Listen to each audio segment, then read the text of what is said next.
Hey folks, my name is Nick, this is Board Game Brawl, and today we're taking a look at Goblins vs. Zombies, which was designed by Jack Darwood and published by Jack Darwood Games. Now, Goblins vs. Zombies is a project currently seeking funding on Kickstarter at the time that I published this video, and in fact I was sent a prototype copy of the game by Jack for the express purpose of reviewing it.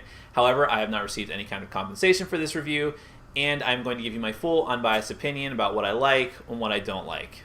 Now, Goblins vs. Zombies is a tower defense card game. Tower defense is usually used with video games, especially in the last 5 years.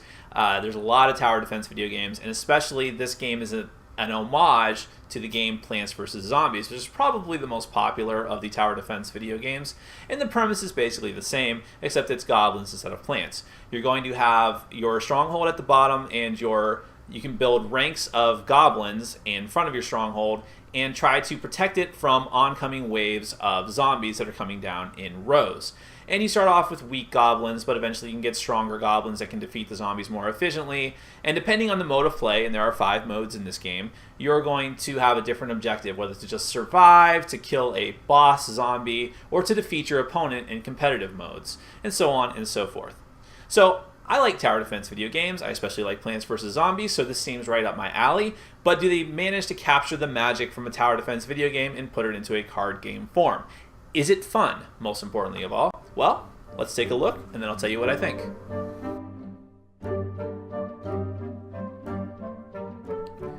Alright, so a couple of things I need to say about Goblins vs. Zombies before I show you the overview. First and foremost, like I said before, this is a prototype copy of the game. So everything you see, from the art to the design layout to the actual mechanics of the game, are all subject to change before the final version is released. The other thing is that there are actually 5 different gameplay modes in this game. However, the setup for each of the gameplay modes is basically the same. There are some new mechanics that are added and new goals, but for the purposes of this overview, I'm just going to give you the basic setup, and then I'll tell you at the end a little bit about how the other modes are different.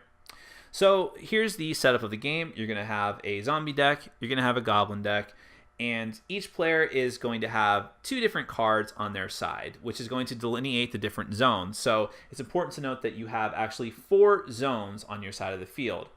First, you have Area 3, which is, there's nothing really signifying it, but this is where zombies are going to start.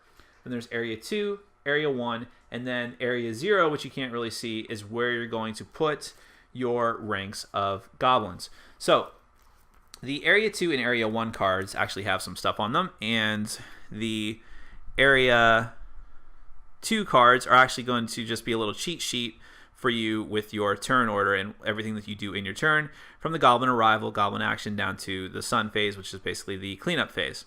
The Guardian card is in Area 1, and what this basically is your fail-safe mechanism for if zombies are about to enter your stronghold.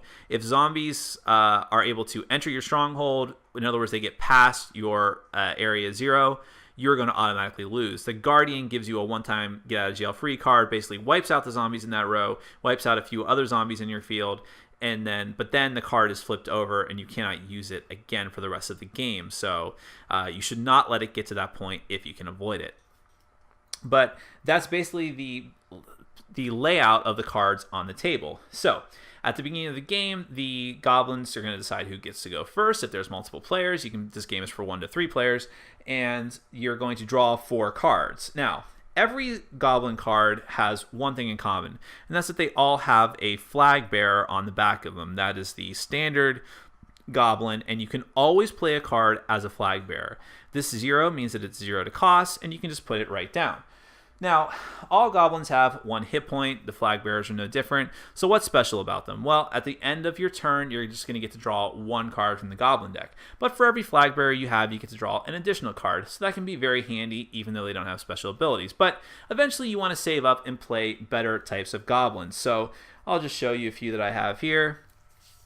You have a slingshot goblin, and this number 2 here means you have to discard 2 cards in order to play him. That's what the cost is always going to be, discarding other goblins from your hand in order to play this goblin. And you have a hand limit of 9 that you're going to want to build up cards over time to play more and better things.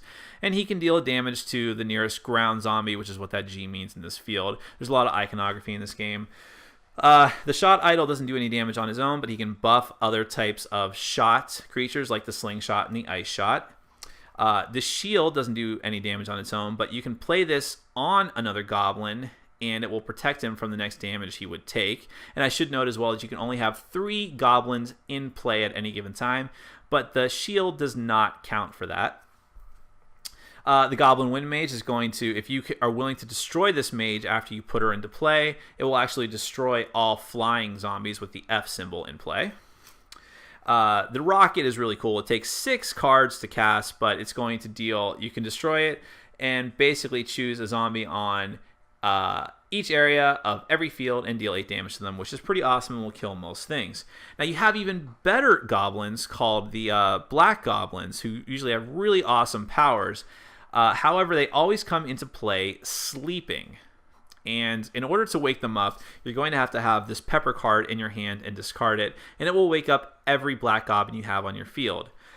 So you have sort of a cost-benefit analysis there. Do I keep these black goblins in the hope that I'm going to draw a pepper, or vice versa? Or do I just go ahead and either play them as flag bearers or discard them to cast other cards, other goblin cards from my hand that maybe aren't as good, but are more useful to me now when there's waves of zombies coming at me?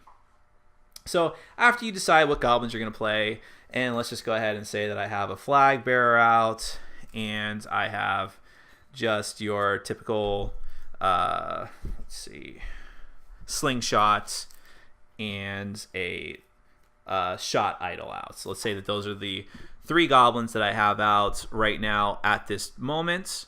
Then we're going to have to worry about the zombies, because the zombies get to arrive and act on every player's turn. So if there were already zombies out here, then they would get to have their action. But since there aren't, we go to the zombie arrival phase. And when you have the zombie arrival, you're going to take the top card off the zombie deck and put it into play. Now I should note that just like with the goblins, every zombie card has the same back to it. In this case, it is the basic zombie. Now, the thing is, the basic zombie, you're almost never going to just put one of these straight into play from the deck. Instead, other zombies are going to bring basic zombies into play. And let's look at the little tokens here. You see, the 1 here represents his life points. So, basic zombie only's got 1 life point. And the G represents that it's a ground zombie. When a zombie gets its action during the action phase, you're going to go through these in order. So, if it's in area 3 or area 2 and it gets an action, it just moves. So let's say it starts off in area 3. Then when it gets an action, it's just going to move down to area 2. If it's in area 2, it moves down to area 1. Now, the thing is, when it is in area 1, it gets to attack. And you're going to look at what's before the slash first. So if it gets to attack, it's just going to basically deal a damage or eat one of those goblins. Most goblins, except for the walls, only have 1 hit point, so that means they die. If there are no more things for it to attack, then you look at the thing beyond the slash, which is enter. Enter means to go past line 0 of the goblins into their stronghold, and if you don't have your guardian in play, you lose. So that's important to note. But most times when you draw a goblin, you're going to get a special type of, or a dial zombie, excuse me. You're going to get a special type of zombie, like the elf zombie. Now, he actually has 3 hit points, and he has this little symbol down here, which some goblins are going to be able to take advantage of to deal special damage to him. And he can always choose to attack or to move, which means he's going to have ranged attacks because, of course, all elves have bows, whether they're zombies or not. But he also has attack and enter when he gets to area 1 as well. It's also possible that you're going to get a monk zombie who has 2 hit points in his ground, but he has shield and he has the quick symbol, which is really nasty. That means he gets 2 actions on his turn. So if he starts off in area 3, he's going to move, and if he starts off in area 2, that means that when he gets an action, he'll immediately go from area 3 to area 2.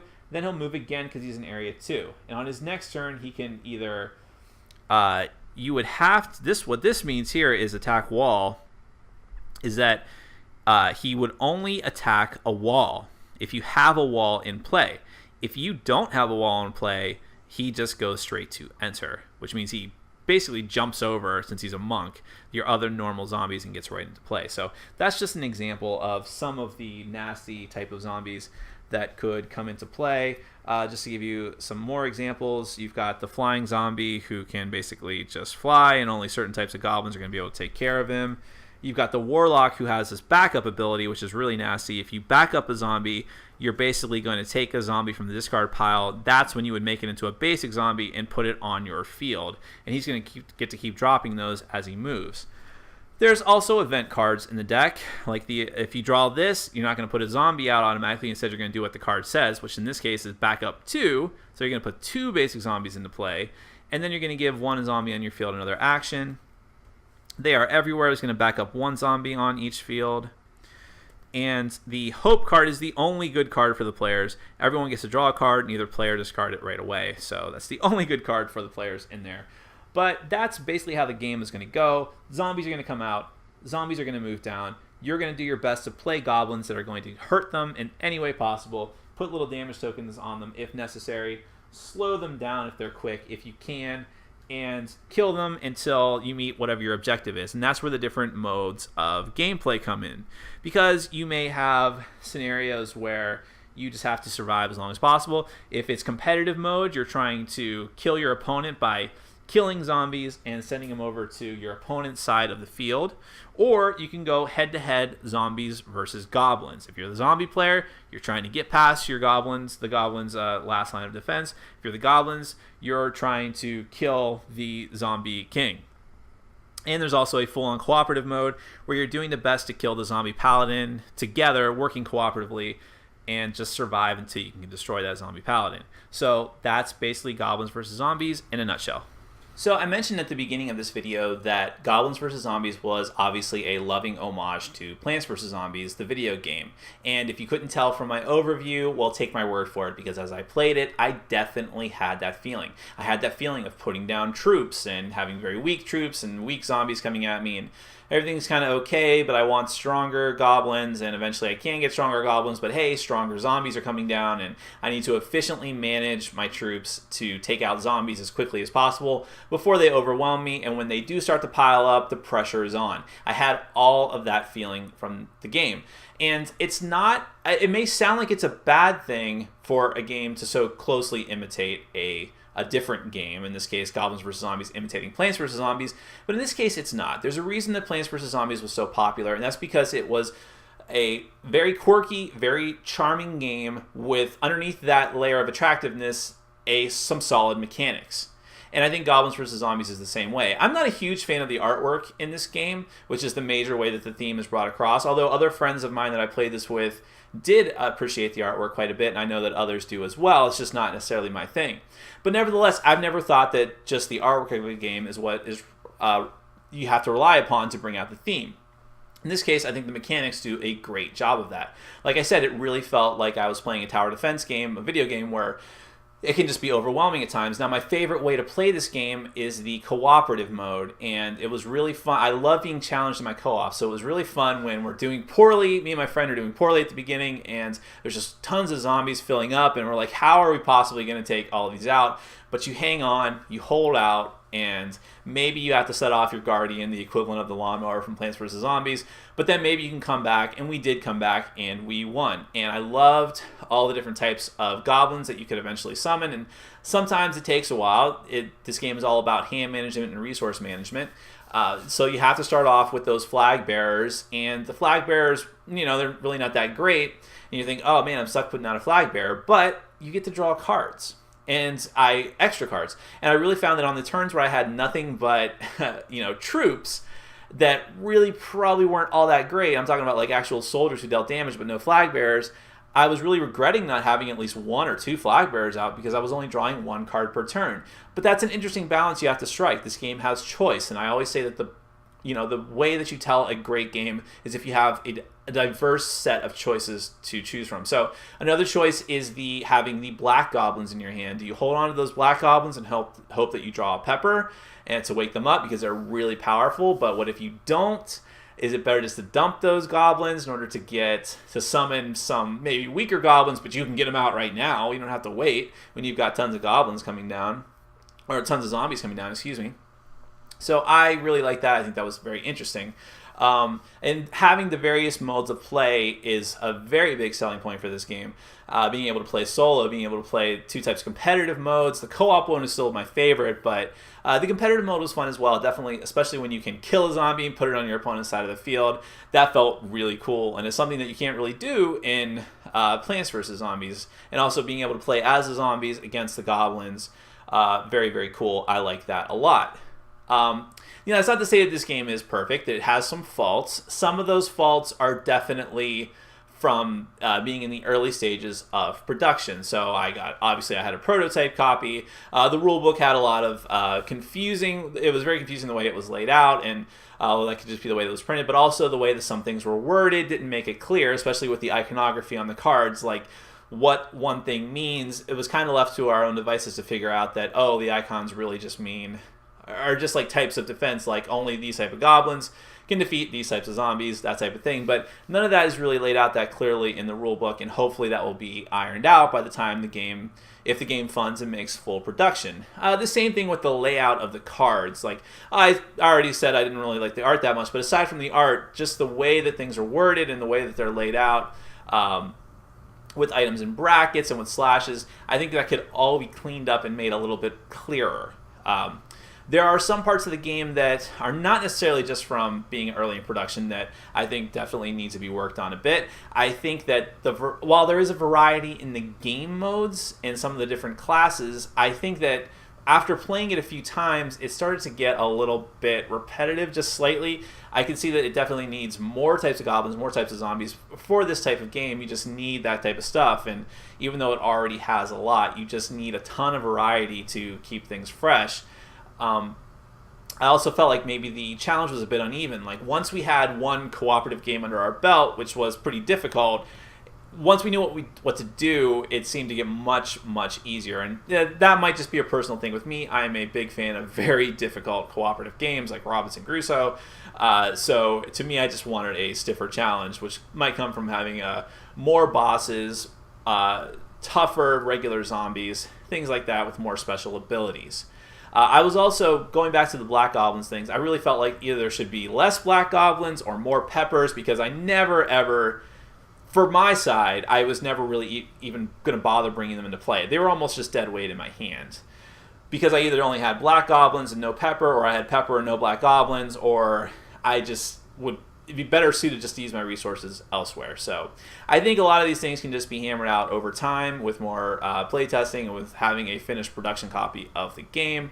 I think that there is definitely a solid game here. I think that it was very fun, very quirky, very charming, just like other tower defense games, video games.